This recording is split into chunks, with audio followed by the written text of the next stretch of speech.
Angelica got up from the couch and looked hopefully at the doctor, but she shook her head negatively. Unfortunately, Angelica, you are not pregnant. The doctor began to fill out the woman's medical records, and at the same time she named the medicines she and her husband should have taken to increase their chances of conception.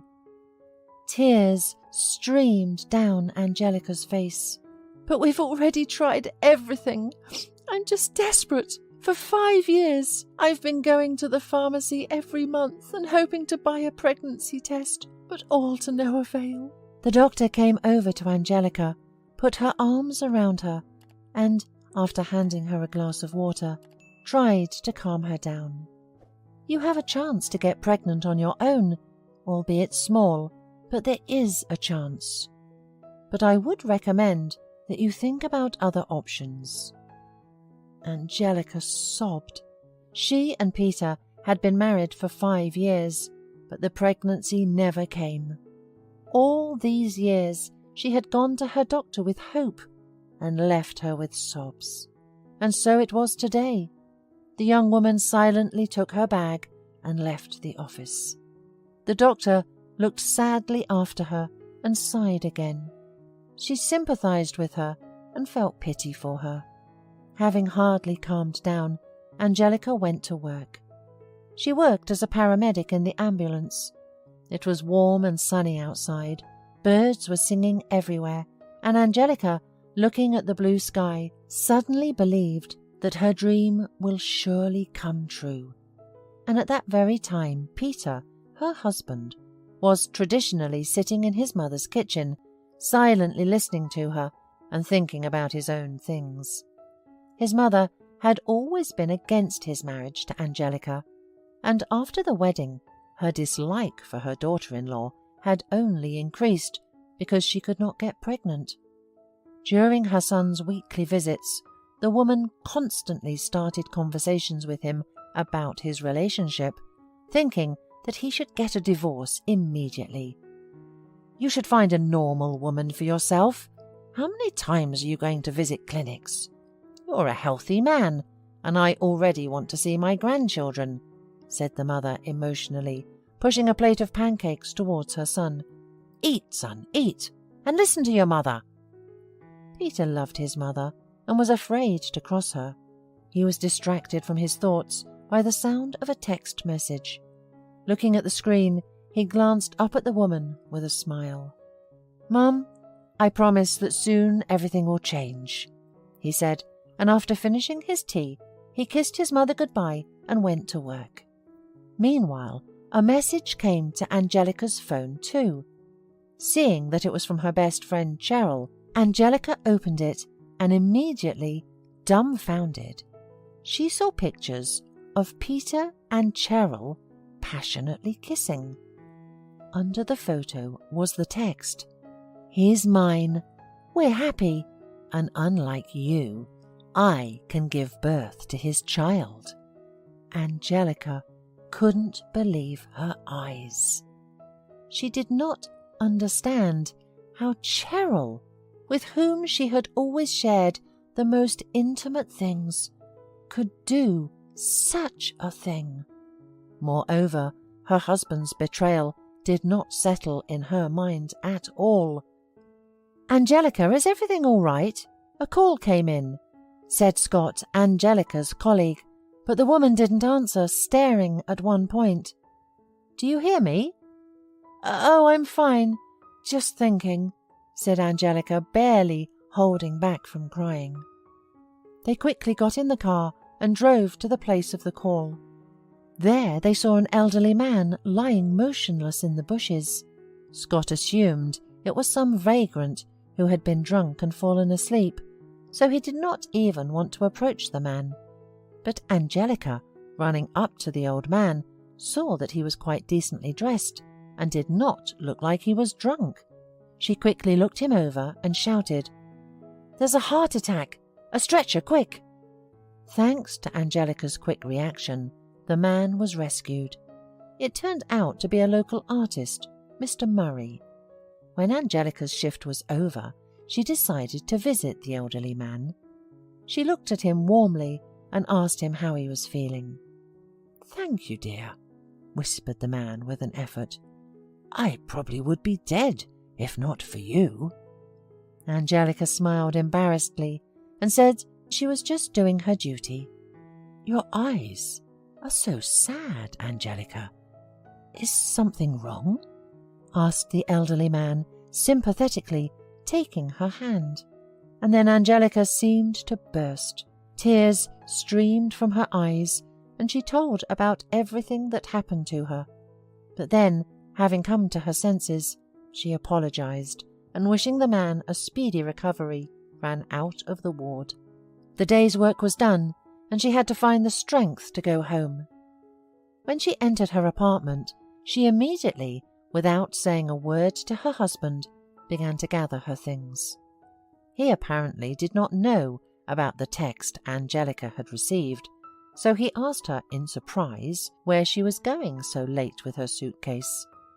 "Peter, I know everything.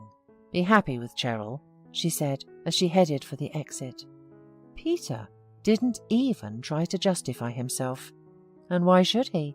He had felt happy around Cheryl for a year now, and just could not find the strength to tell his wife about it all.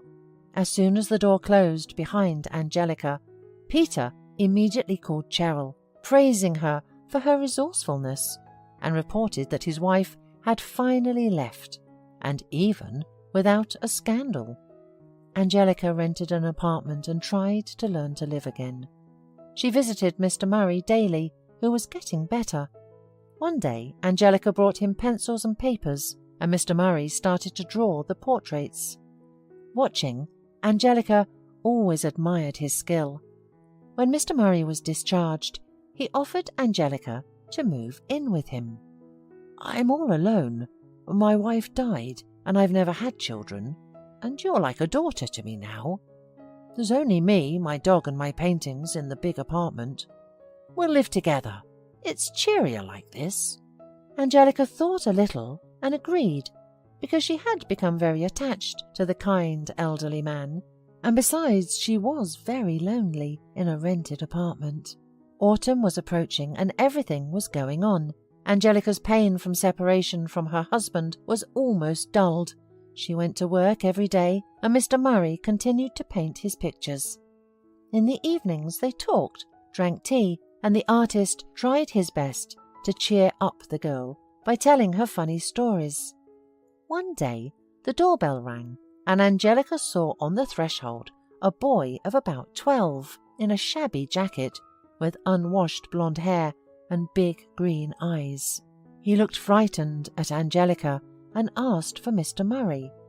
Seeing the boy, the man rejoiced. "Come in, my friend. It's been a long time since you've been here. Meet Angelica. She's like a daughter to me." "My name is Ben," said the boy, embarrassed. "Pleased to meet you." "Did you have a fight with your father again?" asked Mr. Murray sympathetically. "He's not my father. And anyway, I left home," answered Ben defiantly. Angelica set the table, and the boy, greedily eating hot soup, told her that his mother had died long ago and his constantly drunken stepfather was keeping him from living in peace. Angelica felt sorry for him, and Mr. Murray, after some thought, suggested that Ben take his things out of his home and move in with them. At first, Ben could not believe his happiness and even cried, and then he ran home to pack his things. And so they all started living together. At work, Angelica's colleagues did not understand and laughed at the fact that such a young woman lived with an old man. She tried to explain that he was like a father to her, but they kept making dirty jokes about her, and Angelica decided not to react.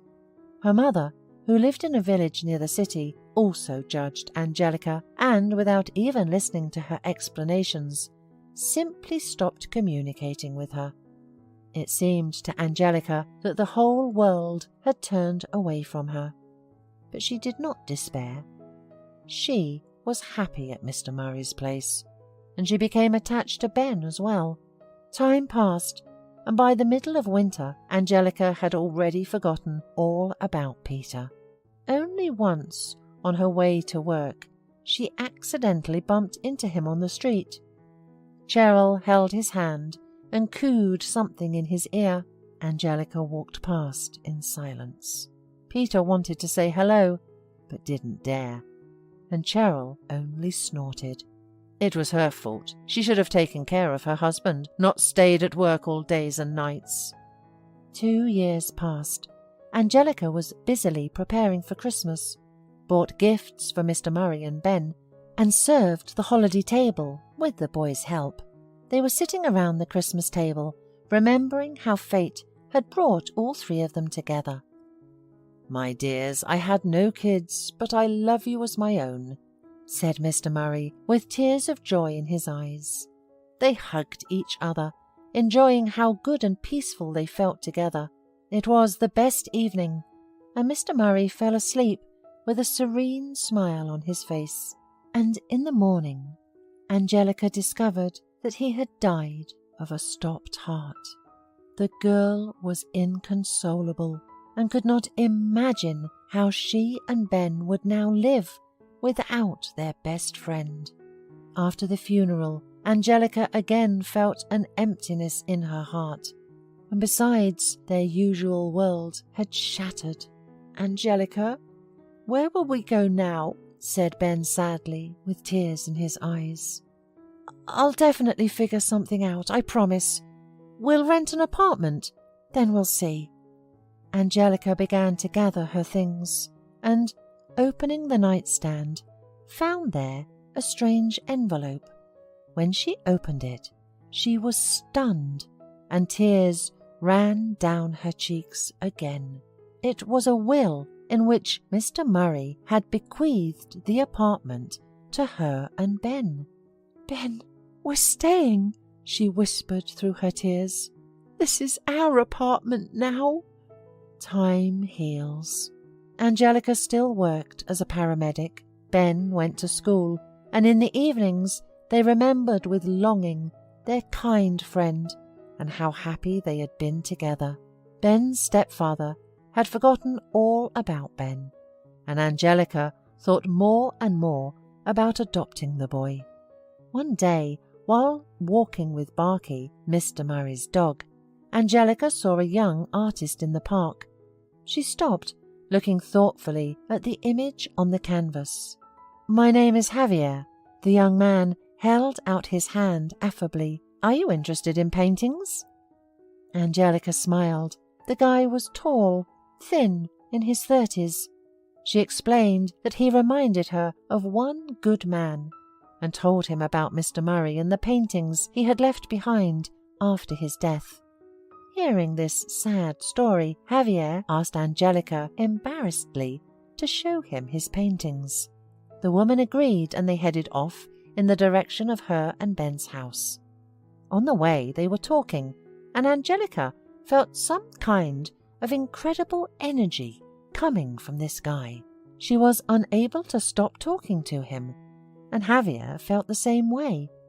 When Javier saw the paintings, he was delighted with Mr. Murray's talent and suggested that Angelica immediately start an exhibition of his work and then sell them. Angelica thought about it and agreed, as she also believed that the artist's creation should be available to people. They talked late into the evening, and it seemed to Angelica that she and Javier had known each other for many years. The next day she waited impatiently for his call, and when he called and asked her out, she felt a long-forgotten excitement and realized that she had fallen in love. Javier was waiting for her at the appointed place with a bouquet of daisies and was also very excited. He had not slept all night long thinking of Angelica, who had suddenly and firmly sunk into his soul. He realized that he fell in love with this gentle, kind, and extraordinary young woman. They spent the whole day together and no longer wanted to be apart for even a minute. "And don't worry, As soon as we get married, we'll adopt Ben," said Javier confidently. Angelica was surprised and looked at the guy with an amorous look. He held her tightly to him and felt her heart beat fast. 6 months passed. Angelica was walking down the street when suddenly her phone rang. "Yes, my love," she said joyfully. "I got the papers and I'm running to Ben's school to make him happy." As she approached the schoolyard, she immediately saw Ben and called out to him. He ran up, wondering what she was doing here in the middle of the school day. Angelica gave the boy an envelope. Ben, not understanding anything, unwrapped the papers and, shrieking with joy, almost strangled Angelica in his arms. It was the paperwork for his adoption. Now they were a complete family. He, Angelica, and Javier. A few months later, Angelica was sitting on her doctor's couch again, staring at her in awe. "Angelica, I have wonderful news. You're pregnant. 6 weeks, according to the ultrasound," exclaimed the doctor joyfully. Tears flowed down Angelica's cheeks again, but this time from happiness. And in the spring, Javier and Angelica had a beautiful daughter. Life of their new family was finally settled.